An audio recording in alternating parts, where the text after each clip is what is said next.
Визивай другий. Хто ти такий? Ти чому тут у мене тягнеш? Це мій брат, ти що І не що? його тут?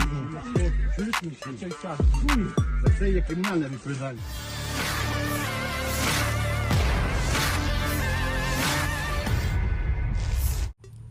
Berkurangnya personel militer membuat pasukan Ukraina semakin panik.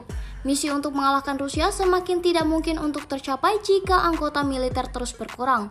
Berangkat dari masalah yang genting tersebut, mobilisasi paksa marak terjadi di sejumlah wilayah Ukraina. Seperti yang terlihat dalam rekaman berikut, rekamannya ramai beredar di media sosial Telegram pada Sabtu 27 April 2024. Tampak dalam rekaman dua orang pria ditarik paksa oleh pria berseragam lainnya.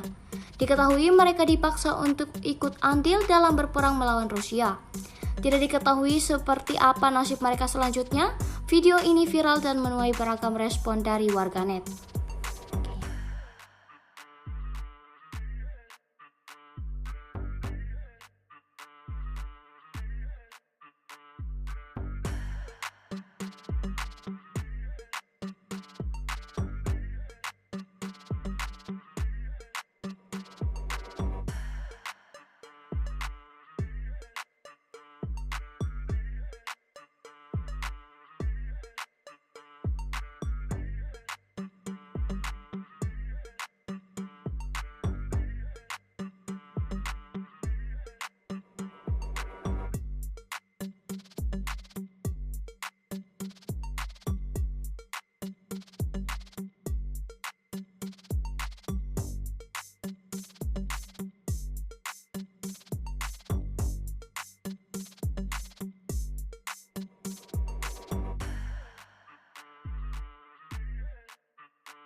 Download Tribun X sekarang, menghadirkan lokal menjadi Indonesia.